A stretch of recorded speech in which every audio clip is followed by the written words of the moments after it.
Morning, darling. Good morning, George.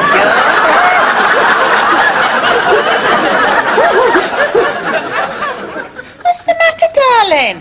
Where's Janet? Who? Janet? Janet? Janet? Oh, hello, George. Fancy a game of Kerplunk? Where's Janet? Who? Janet, my wife, your daughter. Well, you can forget her, George. That's your new wife. She's not my wife. Oh, yes, she is.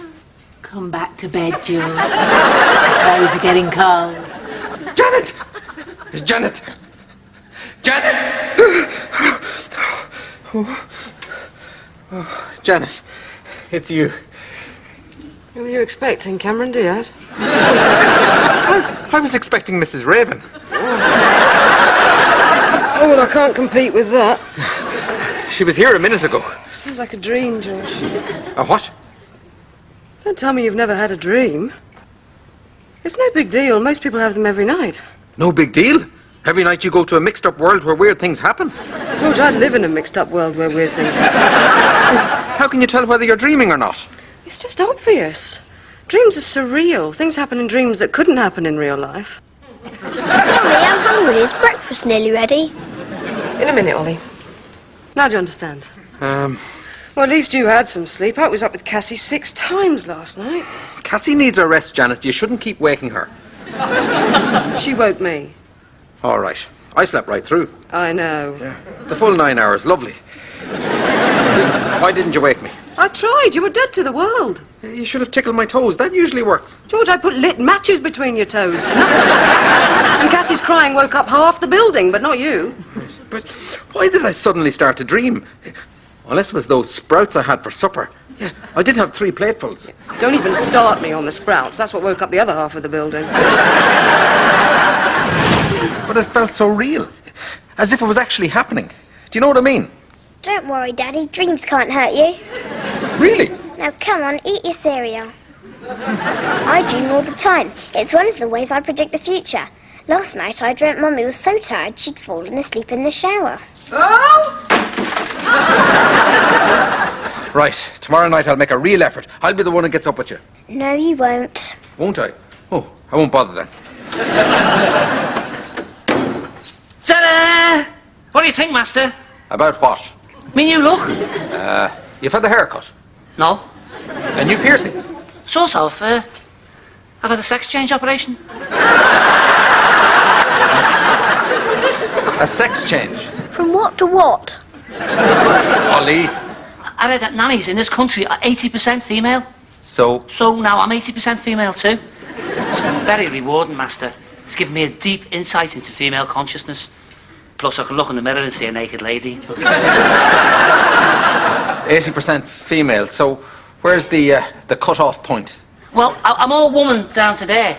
So that's where I stopped shaving my legs. And I suppose you had this operation on planet Neptune? No, on the NHS. They let me keep a souvenir. Do you want to see? No, thank you. I'm sure I'm still dreaming. Maybe you are dreaming, Master. It's possible that all what we call reality is in fact an elaborate dream. Is it? Perhaps everything we see around us is an illusion, created by evil super robots to keep humanity in a state of constant subjugation. Like in that film, what's it called? 4 Weddings and a Funeral. Tyler, I've seen that film and it's not about evil super robots. Watch it again. But how can you tell what's real and what's a dream? The trick is, if you think it's a dream, do something really violent and unexpected. Always wakes me up. What could I do that's unexpected? You could try clearing the table. That's women's work. Allow me.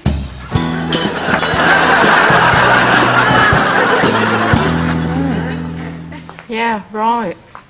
I'd like to make an appointment. Okay, bye. I was just saying that When you're ready, I'd like to see the... But I need to... This is ridiculous. Any patients yet this morning, Mrs. Raven? No, it's very quiet today, Doctor. could you get me a cup of tea? Milk. We've come for the giant tomato. What giant tomato? Oh, yes, I was asked to promote healthy eating and tackle obesity at the local primary school, but unfortunately, I can't really be bothered. So Stanley volunteered to step in. I did not volunteer. And B, Tommy Tomato. He was meant to be Sammy Celery, but he hasn't really got the figure. I've been them all in my time. Tommy Tomato, full of vitamin C. Lenny the liver, full of iron. Benny the bowel, full of... Try it on. Ah, Janet. Hi, Mum. Sorry I'm late, Piers. Cassie was Yes, off. yes.